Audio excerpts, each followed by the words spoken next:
할렐루야. 예배에 참여하신 모든 성도님들의 삶에 하나님께서 주시는 은혜와 평강이 늘 함께 하시기를 주님의 이름으로 간절히 축원합니다.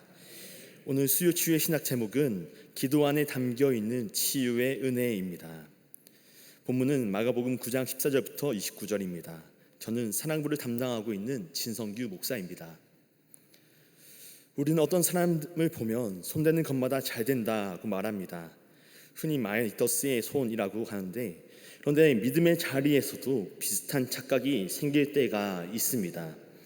기도도 마치 모든 것을 황금으로 바꾸어내는 손기술처럼 누구는 금방 응답을 만들어내고 누구는 늘 뒤처지는 것처럼 보일 때가 있습니다.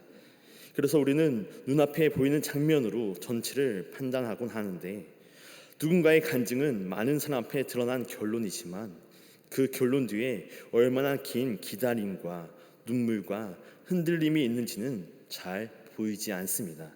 그러다 마음속에는 이러한 말까지 올라오곤 합니다. 저 사람은 늘 응답받는 것 같은데 나는 왜 이럴까? 비교의 자리까지 서게 되는 것입니다.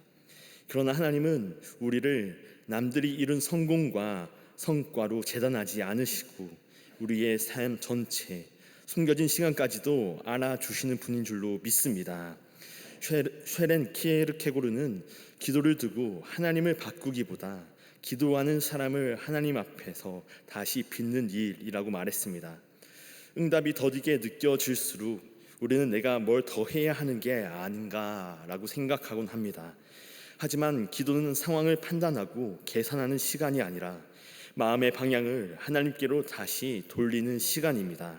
기도의 은혜는 응답의 속도에만 있는 것이 아니라 그 기다림 속에서 하나님이 내 안의 두려움과 비교와 조급함을 만지시며 나를 새롭게 하시는 변화에도 있기 때문입니다. 그래서 기도는 하나님을 설득하는 기술이 아니라 하나님과의 관계 안에서 우리의 시선이 회복되는 자리라 할 수 있습니다. 성경에는 겉으로 늘 잘 되는 것처럼 보이지만 실제로는 숨겨진 시간 속에서 하나님을 붙들었던 사람이 있습니다.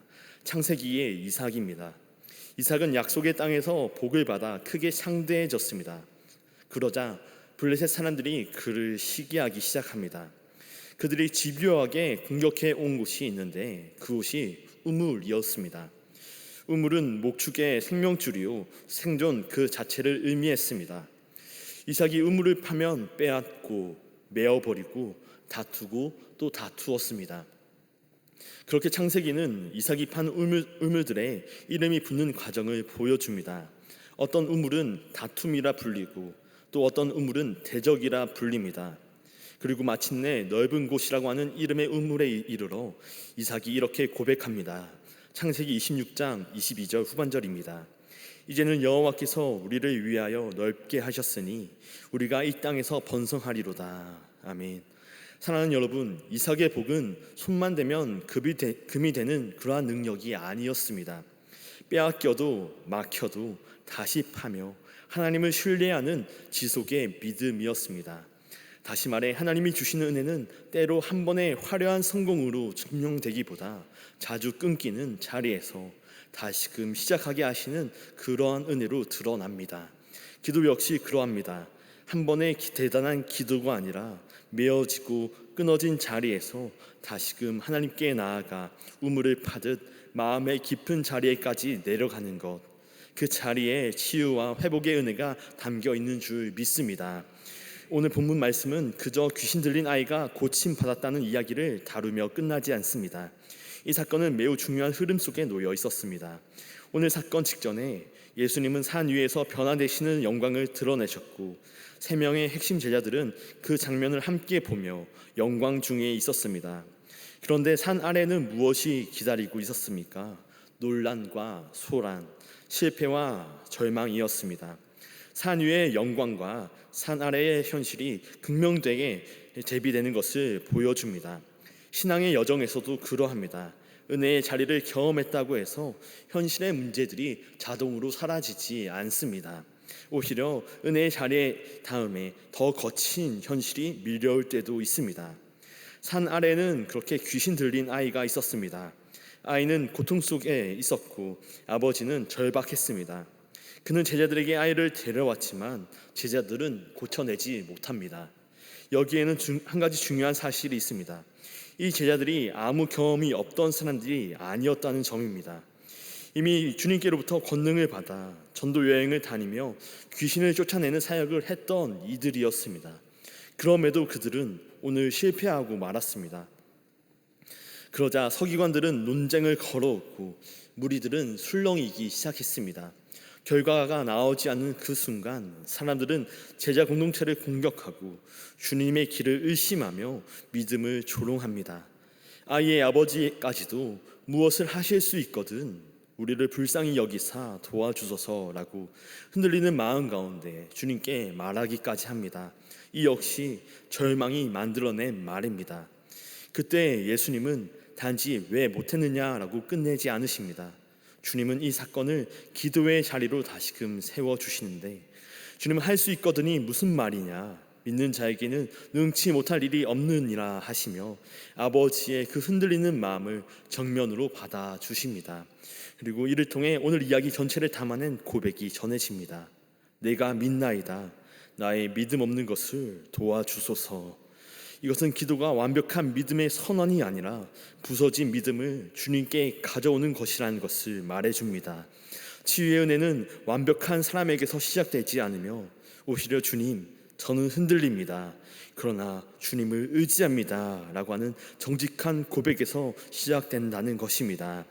오늘 본문의 말씀을 통하여 주님이 다시금 새롭게 서게 하시는 기도의 자리에서 갖추어야 할 믿음의 태도를 함께 살펴보며 세 가지 영적인 교훈과 기도의 제목을 얻는 시간이 되기를 원합니다.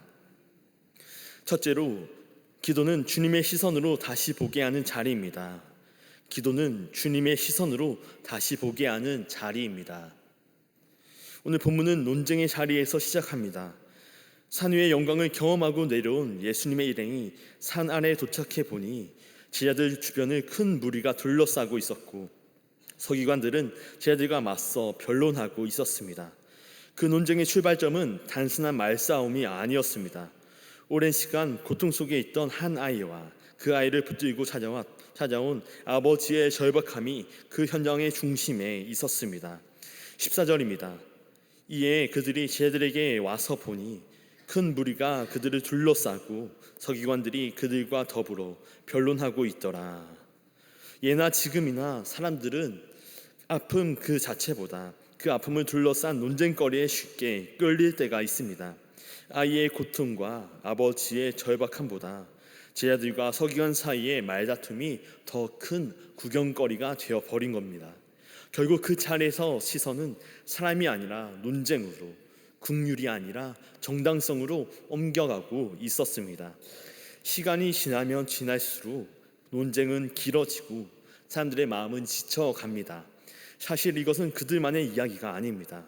우리의 현실도 비슷합니다. 기도를 하는데 문제는 더 커 보이고 마음의 초점은 어느새 문제 자체에 붙들릴 때가 있습니다. 그렇게 시선이 문제에 묶이게 되면 기도마저도 관계가 아니라 기술이 되고 맙니다. 기도를 하나님과 나와의 관계로 두기보다 얼마나 오래, 얼마나 세게 같은 요령으로 기도에 임하고 응답이 지어내면 역시 나는 안 되나 봐 라고 하는 체념으로 기도의 자세를 무너뜨리기도 합니다. 치유는 종종 정답을 빨리 찾는 데서 시작되지 않고 누군가에게 있는 그대로 받아들여진 순간에서 시작됩니다. 심리 상담학자 칼 로저스는 사람을 변화시키는 힘이 정답을 알려주는 말에 있기보다 사람이 다른 한 사람을 있는 그대로 받아들이고 공감하며 들어주는 경험에 있다고 말했습니다. 누구도 판단하거나 왜곡하지 않고 나의 이야기를 끝까지 들어줄 때 마음의 방어가 풀리고 상처가 비로소 모습을 드러내며 회복이 시작된다는 것입니다. 지금 산 아래 현장도 그렇습니다. 무리는 아이를 하나의 사건으로 보고 제자들은 자신의 능력들을 증명하려 했고 서기관들은 논쟁으로 몰아갔지만 정작 그 아이와 아버지의 고통은 점점 사람들의 시선에서부터 작아져 갈 뿐이었습니다. 그런데 주님은 그 한 가정의 이야기를 향해 다가오셔서 문제의 외형보다 관계 속에서 한 인격의 아픔을 보아주셨습니다. 결국 기도는 해결책을 얻는 시간이기 이전에 하나님 앞에서 우리가 있는 그대로 받아들여지는 자리이며 그 자리에서 치유의 은혜가 시작되는 것을 보여줍니다. 그러기에 우리가 구할 것은 더 강한 주장이나 더 뛰어난 설명이 아니라 주님의 시선을 구하며 그 시선으로 우리의 삶의 현장을 새롭게 보는 것인 줄로 믿습니다. 산에서 내려오신 주님이 현장에 도착하시자 소란스러웠던 변론이 잠시 멈추게 되었습니다. 그리고 사람들은 주님을 보고 달려와 인사합니다. 놀람과 기대와 호기심이 한꺼번에 몰려왔습니다. 그러나 여기서 우리는 두 가지 시선을 보게 됩니다. 사람들의 시선은 이제 무슨 일이 벌어질까에 머물지만 주님의 시선은 누가 지금 무너지고 있는가에 향하고 있습니다. 주님은 논쟁의 겉모양이 아니라 그 안에 숨어있는 고통의 본질을 보신 것입니다. 구약에도 비슷한 장면이 있습니다. 하나님의 선지자 엘리사가 아람 군대에게 포위되었을 때 같은 현실을 보면서도 두 사람의 반응이 달랐습니다. 게하시의 눈에는 포위만 보였고 두려움이 밀려왔지만 엘리사의 눈에는 포위 너머에 계신 하나님의 군대가 보였습니다. 그래서 엘리사는 이렇게 기도합니다. 열왕기하 6장 17절입니다. 기도하여 이르되 여호와여 원하건대 그의 눈을 열어서 보게 하옵소서 하니 여호와께서 그 청년의 눈을 여심해 그가 보니 불말과 불병거가 산에 가득하여 엘리사를 둘렀더라. 아멘. 우리의 눈이 닫혀 있으면 게하시처럼 현실의 크기만 보고 두려움에 무너지기 쉽습니다. 그러나 하나님이 그 현실 너머에서 우리를 어디로 이끌어 가시는지, 무엇을 빚어 가시는지 놓치게 됩니다. 지금 산 아래의 현장도 마찬가지입니다. 모두가 보고 있었지만 정작 보아야 할 것을 보지 못하는 자리가 되어 있었던 것입니다. 주님은 모두가 귀신이라고 하는 현상만 바라보는 자리에서 그 아이의 삶을 바라보십니다. 그리고 아버지에게 묻습니다. 이 일이 언제부터 그에게 일어났느냐? 그 질문은 단순한 정보를 얻기 위함이 아닙니다. 고통을 사건이 아니라 삶으로 바라보게 하는 시선의 전환입니다. 하나님의 긍휼은 바로 그 자리에서부터 시작되는데 제들의 시선은 그 순간 능력을 증명해야 한다는 압박 가운데 묶여 있을 수도 있었고, 서기관들은 시선은 공격할 근거를 찾는데 머물러 있었을 수 있습니다. 그러나 무리의 시선은 구경에 쏠려 있었습니다. 그러나 그들과 다르신 주님의 시선은 분명했습니다. 악한 영을 쫓아내시는 그 목적은 그 무엇보다도 그 아이를 살리기 위함이었습니다.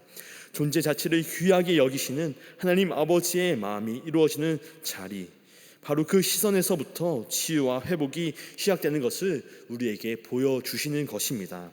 그러므로 우리가 하나님 앞에 나아가 기도할 때도 이러해야 합니다.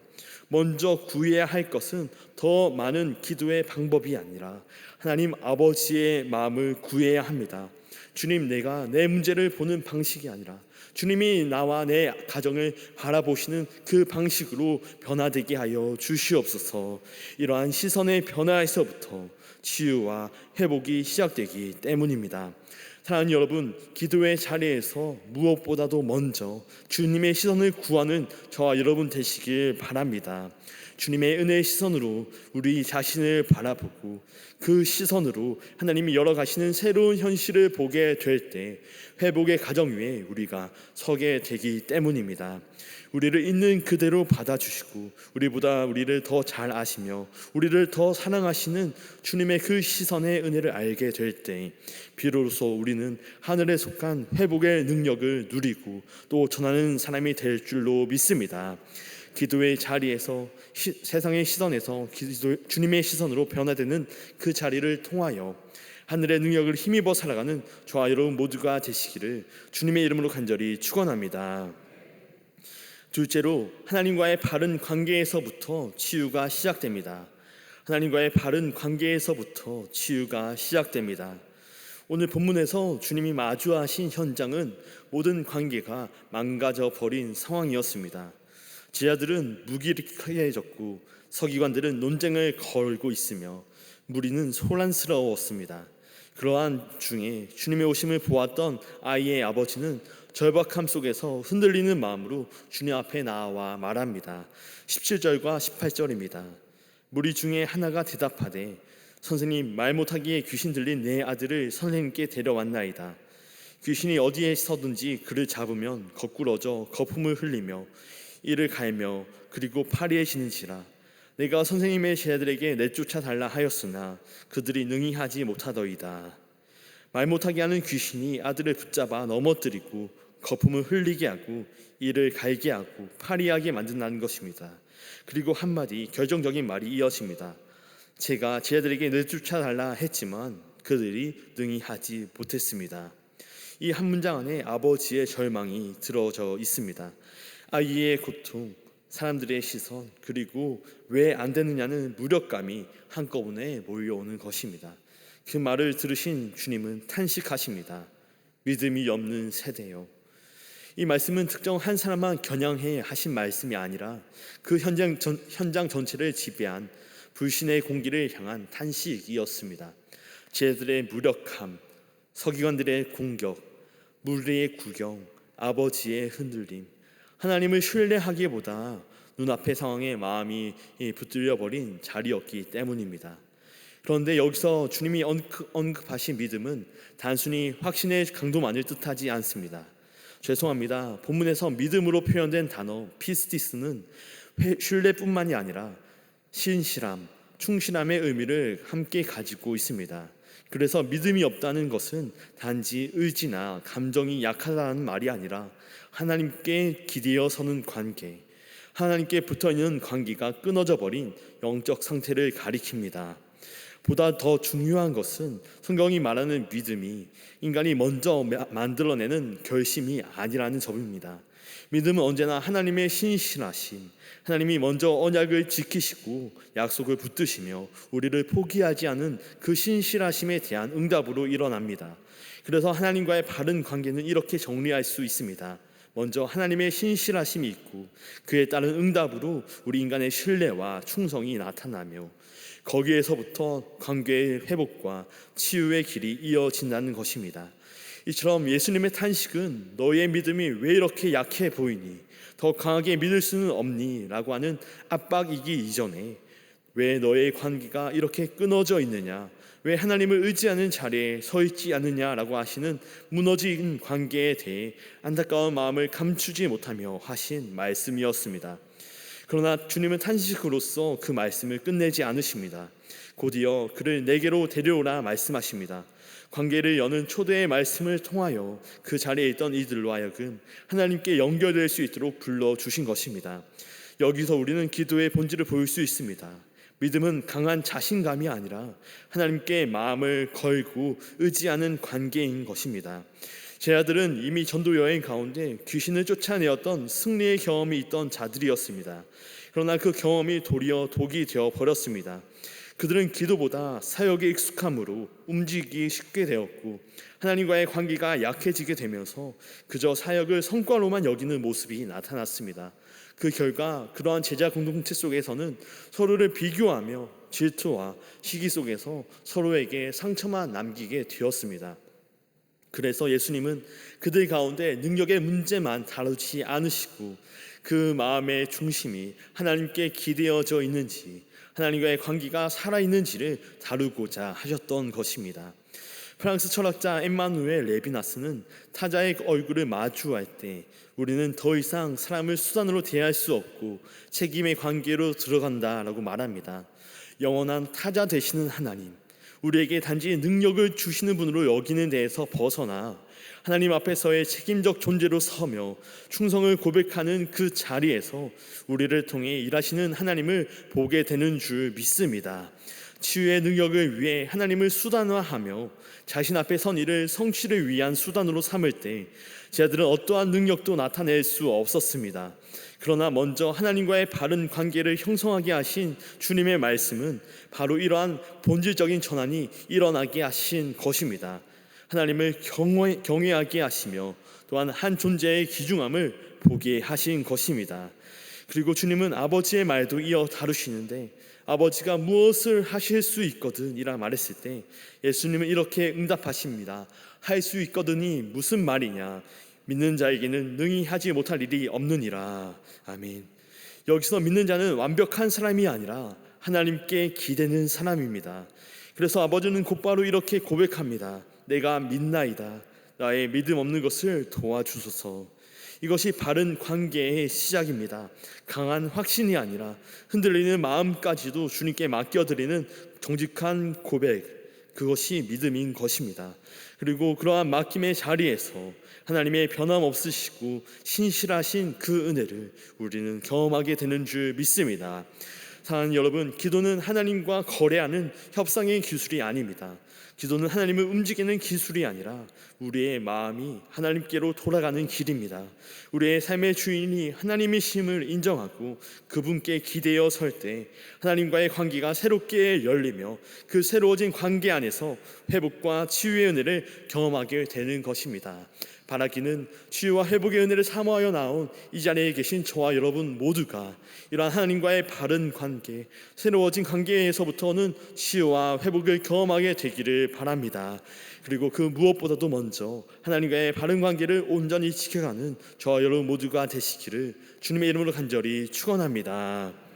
끝으로 기도를 통해 깨어 영적 무장을 갖춰야 합니다. 기도를 통해 깨어 영적 무장을 갖춰야 합니다. 오늘 본문에서 주님이 귀신을 내쫓으시고 아이를 온전하게 하신 뒤 예수님께서 무리와 떨어져 집에 들어가시자 제자들이 조용히 나와 묻습니다. 자신들의 실패 이유를 주님께 여쭈었던 것입니다. 28절과 29절입니다. 집에 들어가심에 제자들이 조용히 묻자오되 우리는 어찌하여 능히 그 귀신을 쫓아내지 못하였나이까? 이르시되 기도 외에 다른 것으로는 이런 종류가 나갈 수 없느니라 하시니라. 아멘. 주님이 보이신 기적 속에서 자신들과 주님의 질적인 차이를 확인할 수밖에 없었던 그들에게 주님은 분명한 이유를 알려주셨습니다. 그 대답은 그들을 위축시키거나 낙심시키는 것이 아니었습니다. 다만 그들이 지켜야 하는 영적인 태도를 상기시키시며 그들로 하여금 실패의 이유를 분명히 깨닫게 하셨습니다. 그들의 실패의 이유가 어디에 있었습니까?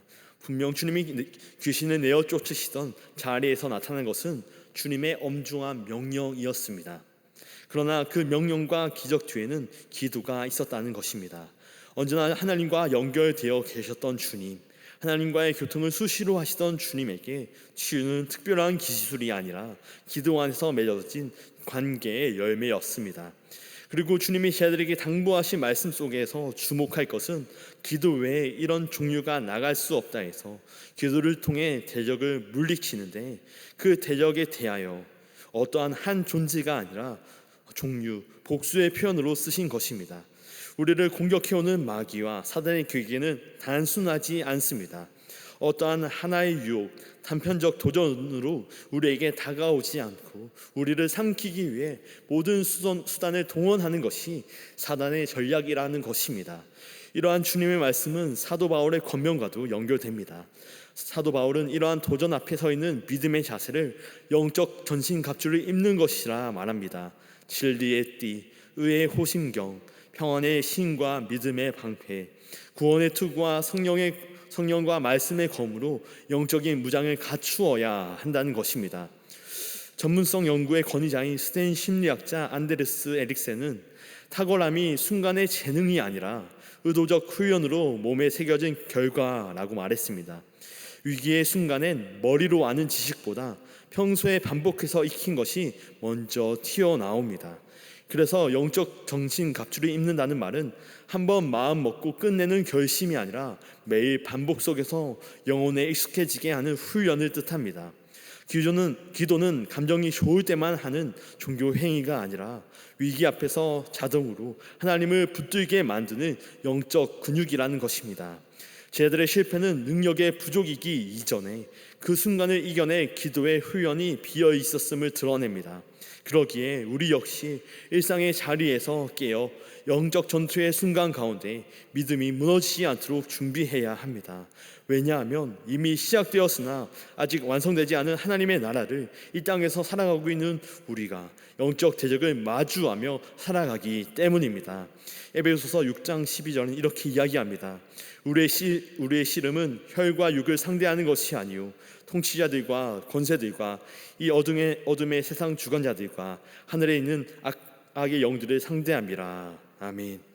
기도의 자리에서 우리가 깨어있지 않으면 우리는 이 세상의 권세들, 주관자들, 악의 영들을 상대할 수 없습니다. 주님의 오실 길을 예비하며 주의 나라의 확장을 이루어 더 많은 이들로 하여금 하나님의 구원의 초대에 응답할 수 있도록 복음을 증거하는 사명을 부여받은 우리가 그 사명을 온전히 감당해 나아가기 위해서는 우리가 기도의 자리에서 깨어 있어야 한다는 것입니다. 기도가 아니고서는 하나님을 의지하는 삶, 은혜를 의지하는 삶이 아니고서는 그 귀중한 사명을 감당할 수 없기 때문입니다. 우리로 하여금 은혜를 잊게 만들기 위해 달려드는 이들이 있다는 것을 간과하며 우리가 살아간다면 우리는 영적 전투에서 이길 수 없을 것입니다. 지피지기 백전불태라고 하는 승리의 공식으로 유명한 손자는 전쟁의 승패가 전쟁에 들어가서 결정되는 것이 아니라 그 이전의 준비에서 이미 관리나는 통찰을 우리에게 남겨주었습니다. 싸움은 그때 가서 힘을 내는 즉흥으로 이기는 것이 아니라 평소에 눈을 뜨고 방향을 세워가며 대비한 사람이 위기에서 흔들리지 않는다는 것입니다. 영적 전투도 마찬가지입니다. 기도를 통해 우리는 전쟁에 들어가기 전 이미 영적 무장을 갖출 수 있습니다. 우리를 삼키기 위해 달려드는 마귀를 알고 또한 곧바로 은혜를 의지할 때만이 우리가 승리할 수 있다는 것을 아는 것, 그러한 지피지기 백전불태의 자세로 기도의 자리를 사수할 때 우리는 믿음의 길에서 승리하게 되는 줄로 믿습니다.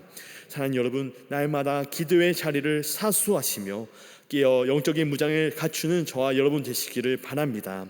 기도의 자리는 주님의 시선으로 우리를 향한 하나님의 사랑과 긍휼을 확인하는 자리이며 그러한 우리에게 주어진 은혜를 붙드는 데에서부터 하나님의 놀라운 회복과 치유의 은혜를 경험하게 되는 줄 믿습니다.